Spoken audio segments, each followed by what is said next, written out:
नमस्कार दोस्तों, welcome to success power classes.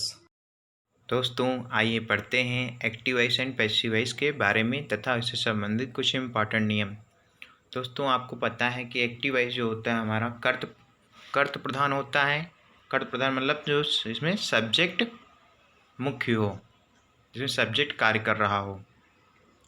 और पैसिव वॉइस कर्म प्रधान होता है, जिसमें ऑब्जेक्ट के द्वारा कार्य को दर्शाया गया हो, उसे पैसिव वॉइस कहते हैं। आइए पढ़ते हैं नियम।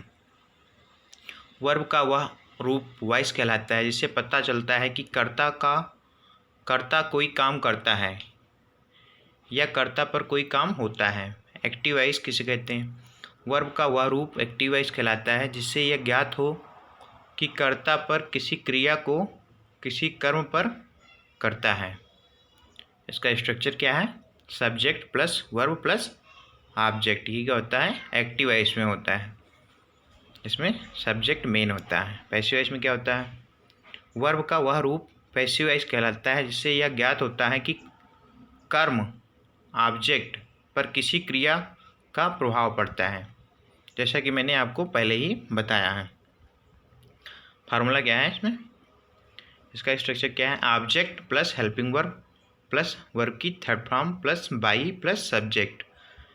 पैसिव वॉइस में आप लोग हमेशा ध्यान रखना कि वर्ब की थर्ड फॉर्म हमेशा यूज होती है, और इसमें ऑब्जेक्ट जो है सबसे पहले होता है, फिर हेल्पिंग वर्ब होती है, फिर वर्ब की थर्ड फॉर्म प्लस बाई लगा के अपना सब्जेक्ट लिखते हैं। टेंस के अनुसार हम हेल्पिंग वर्ब परिवर्तित करते हैं। पैसिव वॉइस का प्रयोग कहाँ पर होता है ये देखते हैं। रूल नंबर 1 है, जब क्रिया स्वतः नहीं होता बल्कि उसे किया जाता है। जब क्रिया स्वतः नहीं बल्कि उसे किया जाता है, जैसे tea grows both in Assam and Ceylon. तो यहाँ पे क्या है? ये सेंटेंस आपका रॉन्ग हो जाएगा। Tea grows both in Assam and Ceylon. Tea is grown both in Assam and Ceylon, ये सेंटेंस आपका सही होगा। ये आपका पैसिव वॉइस में है, क्योंकि यहाँ पर आपका ऑब्जेक्ट पहले है, फिर हेल्पिंग वर्ब है टेंस के अनुसार, फिर वर्ब की थर्ड फॉर्म है, फिर आपका सब्जेक्ट है। तो क्या हो जाएगा? पैसिव वॉइस में है आपका सेंटेंस। जब क्रिया महत्वपूर्ण हो या घटना हो तब क्या करते हैं? हम पैसिव वॉइस का प्रयोग करते हैं। जैसे he was rushed to hospital where he was declared brought dead. He was rushed to the hospital where he was declared brought dead. इस वाक्य में घटना महत्वपूर्ण है, यानी किसी दुर्घटना के बाद घायल व्यक्ति को तुरंत अस्पताल ले जाना, उसे मृत घोषित किया जाना। यहाँ घायल को अस्पताल ले जाने वाले लोग ये घोषणा करने वाले डॉक्टर की घायल मृत लाया गया अप्रासंगिक है, इरिलीवेंट। जब कर्ता का पता नहीं होता है, ये महत्वपूर्ण नहीं है कि कर्ता ज्ञात हो। जब हमारा जो सब्जेक्ट ना ही होता है तो हम क्या करते हैं? पैसिव वॉइस का यूज करते हैं। एग्जाम्पल है, people were relocated from the flood affected villages. Next देखते हैं, टेंस का हम किसके अकॉर्डिंग हम चेंज करते हैं अपनी हेल्पिंग वर्ब। आइए पढ़ते हैं। इंडेफिनिट टेंस में क्या होता है? इंडेफिनिट टेंस का सिंपल प्रेजेंट में हमारा जो है ये स्ट्रक्चर होगा एक्टिव वॉइस में, सब्जेक्ट प्लस वर्ब की first form plus object. Passive voice में क्या हो जाएगा? यही object plus is am are, subject के अनुसार जैसे आपका सब्जेक्ट होगा उसके अकॉर्डिंग हम इज एम आर, इज या एम या आर का प्रयोग करेंगे, प्लस वर्ब की थर्ड फॉर्म प्लस बाई लगाएंगे, फिर उसके बाद में हम अपना सब्जेक्ट लिखते हैं। सिंपल पास्ट में क्या करते हैं? ये इंडेफिनिट की यहाँ बात हो रही है, इंडेफिनिट टेंस में सब में simple past subject plus verb की सेकेंड फॉर्म प्लस ऑब्जेक्ट, ये आपका एक्टिव है। इसका पैसिव वॉइस क्या हो जाएगा? ऑब्जेक्ट फिर ऑब्जेक्ट आपका जैसा भी होगा सब्जेक्ट, उसकी अकॉर्डिंग हम वाज या वेयर लगाएंगे। वाज कब लगाते हैं हम? सिंगुलर है अगर आपका ऑब्जेक्ट तो हम क्या करेंगे, वाज करेंगे। अगर प्लूरल है तो हम वेयर का यूज करेंगे। प्लस वर्ब की third form plus by plus subject. Simple future में क्या करते हैं, सब्जेक्ट प्लस शैल या विल प्लस वर्ब की फर्स्ट फॉर्म प्लस ऑब्जेक्ट। इसका पैसिव वॉइस क्या हो जाएगा, ऑब्जेक्ट प्लस शैल या will plus be plus verb की third form plus by plus subject. Model auxiliary verb में क्या करते हैं, सब्जेक्ट प्लस मॉडल वर्ब लिखते हैं प्लस वर्ब की फर्स्ट फॉर्म प्लस ऑब्जेक्ट। ये आपका एक्टिव वॉइस में होता है। पैसिव वॉइस में क्या होता है, हम वैसे ही रखते हैं सेम ही, बस हम उसमें वी का यूज करते हैं, बी ई बी। ऑब्जेक्ट होता है, मॉडल ऑक्सिलरी होती है, वर्ब होती है, प्लस बी होता है प्लस वर्ब की third form plus by plus subject. आइए देखते हैं कैसे चेंज करते हैं। Some example. एक्टिव वॉइस क्या है इसका, पुलिस अरेस्टेड हिम। यहाँ देखिए पुलिस जो है आपका सब्जेक्ट है, अरेस्टेड वर्ब है और हिम क्या है आपका ऑब्जेक्ट है। ये आपका एक्टिव वॉइस है। ये टेंस कौन सा है आपका, टेंस की पहचान कैसे करते हैं, टेंस की पहचान हम वर्ब से करते हैं। वर्ब आपकी देखो यहाँ पे सेकेंड फॉर्म यूज हुई है। यहाँ पे आपने स्ट्रक्चर देखा हुआ है, ये वर्ब की सेकेंड फॉर्म, तो ये आपका पास्ट इंडेफिनिट टेंस हो जाएगा, यानी सिंपल पास्ट। तो इसका क्या हो जाएगा पैसिव वॉइस, यहाँ बताया गया ऑब्जेक्ट पहले होगा सब्जेक्टिव केस में। यहाँ हिम है तो हिम का ऑब्जेक्ट सब्जेक्टिव केस ही हो जाएगा, और ही जो है आपका यानी थर्ड पर्सन है तो ही के साथ में हम क्या वाज लगाएंगे, और वर्ब की third form he was arrested, passive voice हो गया आपका। नेक्स्ट एग्जाम्पल आप लोग पढ़ लीजिए। आइए एक्सप्लेनेशन देखते हैं। कुछ क्रियाएं निश्चित सब्जेक्ट के द्वारा किए जाते हैं, ऐसे वाक्यों में एक्टिव वॉइस में उसी सब्जेक्ट का प्रयोग करें। सामान्यतः वह कार्य करता हो। अगर पैसिव वॉइस में सब्जेक्ट का उल्लेख नहीं हो, जिसे आप देख सकते हैं वाक्य नंबर। सेंटेंस देखते हैं 1 से 3 तक। पहला सेंटेंस है आपका ही वाज अरेस्टेड। यहाँ पे देखते हैं इसका एक्टिव वॉइस जो है पुलिस अरेस्टेड हिम। यहाँ पे बताया गया है कि अगर आपका पैसिव वॉइस में सब्जेक्ट जो है नहीं हो तो एक्टिव वॉइस में हम क्या करते हैं, वही सब्जेक्ट यूज करते हैं जो वह कार्य करता हो, जिसे अरेस्ट करने का काम कौन करता है, पुलिस करता है। तो इसलिए इसका एक्टिव वॉइस क्या हो जाएगा, इसका सब्जेक्ट रूप में हम पुलिस का यूज करेंगे, पुलिस अरेस्टेड हिम। दूसरा सेंटेंस देखते हैं, people speak English all over the world. यहाँ पे देखो पीपुल का यूज हुआ है क्योंकि इंग्लिश जो है लोग ही बोलते हैं ना, तो यहाँ पे सब्जेक्ट रूप में पीपुल हुआ है। इधर पैसिव वॉइस क्या हो जाएगा इसका, English is spoken all over the world. Third number क्या है, a teacher teaches English here. Passive voice क्या हो जाएगा, इंग्लिश इज टाट हेयर।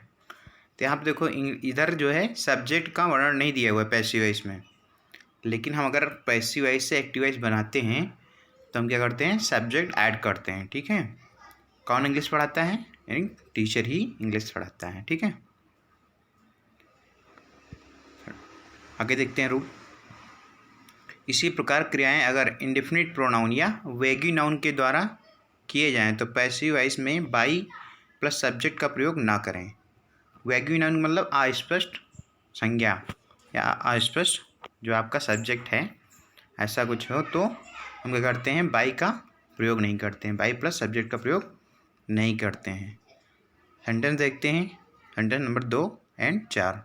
2 में देखो क्या है, people speak English all over the India. यहाँ पे देखो पीपुल दिया हुआ है जो कि वैग्यू नाउन है। यहाँ पे कोई क्लियर नहीं स्पष्ट कौन सा व्यक्ति आप इंग्लिश बोलते हैं, कौन से नहीं बोलते हैं, कौन से कंट्री के। ठीक है, इसलिए यहाँ पे हम क्या करते हैं, बाई का यूज नहीं करते हैं। पैसिव वॉइस में हम बाई का यूज नहीं करते हैं।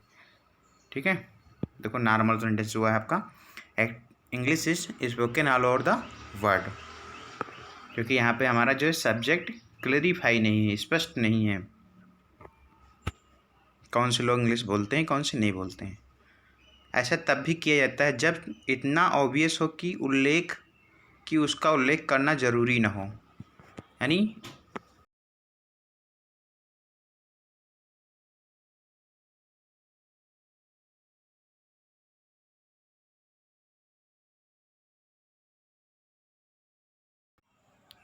4 देखते हैं, सेंटेंस नंबर 4 देखते हैं। नो वन डिजायर रियार्ड्स, ठीक है। तो यहाँ पे हमारा क्या है, जो सब्जेक्ट जो है ऑब्वियस है, ऑब्वियस मतलब अस्पष्ट है, स्पष्ट है, ठीक है। नो वन डिजायर रियार्ड्स, ठीक है।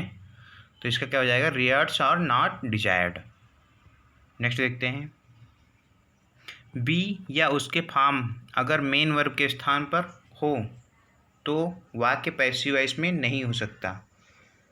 बी या उसके फार्म अगर मेन वर्ब के स्थान पर हो, ठीक है। बी के फार्म कौन कौन से होते हैं, बी, इज, एम, आर, ठीक है। ये क्या है, बी के आपके फार्म हैं, वाज, वेयर, ठीक है। जैसे अगर ये मेन वर्ब के रूप में भी प्रयोग होते हैं तो इसका हम पैसिव वॉइस नहीं बनाते हैं, ठीक है। जैसे है आई एम हैप्पी, यहाँ पे जो है एम क्या है, मेन वर्ब के रूप में यूज हुआ है, ठीक है। ये एक्टिव वॉइस में है, इसका हम पैसिव वॉइस नहीं बना सकते, ठीक है। नेक्स्ट देखते हैं। ही शुड बी पोलाइट, यहाँ पे क्या है, बी मेन वर्ब के रूप में प्रयुक्त हुआ है, इसलिए हम यहाँ इसका पैसिव वॉइस नहीं बना सकते। देखते हैं कंटिन्यूअस के रूल क्या हैं।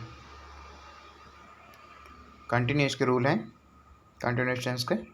अगर प्रेजेंट कंटिन्यूअस है तो एक्टिव वॉइस में क्या होता है, सब्जेक्ट होता है हमारा, इज, एम, आर होता है। सब्जेक्ट के अनुसार प्लस वर्ब की फर्स्ट फॉर्म होती है, प्लस आईएनजी होती है, प्लस हमारा ऑब्जेक्ट होता है। और इसका पैसिव वॉइस में क्या करते हैं, पैसिव वॉइस में हम अपना जो ऑब्जेक्ट होता है वो सब्जेक्ट के स्थान पर रहता है, और सब्जेक्ट है ऑब्जेक्ट के स्थान पर चला जाता है। वर्ब की थर्ड फॉर्म प्रयोग करते हैं बीइंग लगा के, ठीक है। बाकी सेम करते हैं, सेम प्रोसेस रहता है। Object plus is, am, are plus being plus verb की third form plus by plus subject. Past continuous में क्या करते हैं, subject plus was verb plus verb की first form plus ING form plus object. और passive voice में क्या हो जाएगा, object plus was verb plus being plus verb की third form plus by plus subject. Future continuous में क्या करते हैं, सब्जेक्ट होता है हमारा एक्टिव वॉइस में शैल, विल, सब्जेक्ट के अनुसार शैल या विल यूज करते हैं, ठीक है। उसके बाद में बी प्लस वर्ब की first form plus ING plus object. Future continuous का पैसिव वॉइस नहीं बनाया जा सकता है। पैसिव वॉइस केवल हम कितनी टेंसों को बनाते हैं, कंटिन्यूअस टेंस की हम पैसिव वॉइस नहीं बनाते हैं। Future continuous, model auxiliary verb का, ठीक है, इनका हम पैसिव वॉइस नहीं बनाते हैं। Model continuous, okay. देखते हैं फिर इसमें क्या होता है मॉडल में। मॉडल कंटिन्यूअस में subject plus model plus be plus verb की first form plus ING plus object. अगर ऐसा है तो हम इसका पैसिव वॉइस नहीं बनाएंगे। अगर पैसिव वॉइस कंटिन्यूअस टेंस में है तो बीइंग का प्रयोग करना ना भूलें, ठीक है। कंटिन्यूअस में अगर है आपका, ठीक है, तो हम बीइंग का यूज ज़रूर करते हैं, ठीक है। नेक्स्ट देखते हैं चेंज द वॉइस रूल, देखते हैं उसके। The committee is looking into the matter. तो ये सेंटेंस हमारा कौन से टेंस में है, the committee is looking into the matter. ये आपका प्रेजेंट कंटिन्यूअस टेंस में है, क्योंकि यहाँ पे इज हुआ है, वर्ब के फर्स्ट फॉर्म में आईएनजी लगा हुआ है, ठीक है। तो ये एक्टिव वॉइस में, इसका पैसिव वॉइस क्या हो जाएगा, द मैटर। यहाँ पे दो सब्जेक्ट क्या है, कमेटी है, और ऑब्जेक्ट क्या है आपका, मैटर है। तो मैटर को हम ऑब्जेक्ट को हम सब्जेक्ट के स्थान पर लिखते हैं, तो क्या हो जाएगा, द मैटर, उसके बाद में हेल्पिंग वर्ब आपकी is plus being plus verb की थर्ड फॉर्म। यहाँ पर लुक था, लुकिंग, थर्ड फॉर्म क्या हो जाएगी, लुक्ड, इनटू, बाई प्लस आपका सब्जेक्ट क्या है, the committee, by the committee. इसका पैसिव वॉइस हो गया। वर्ब के बाद आने वाले प्रीपोजिशन को पैसिव वॉइस में, प्लूरल पैसिव वॉइस में ना बोलें, ठीक है।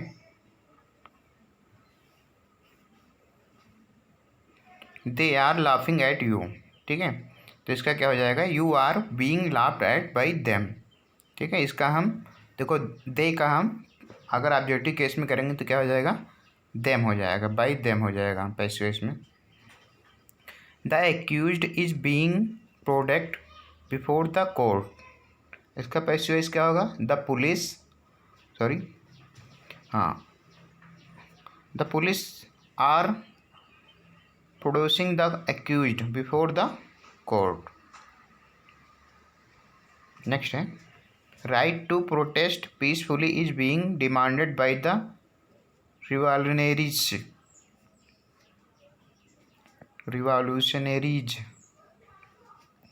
The revolutionaries are demanding right to protest peacefully। 5 है, you were not taking the exam seriously।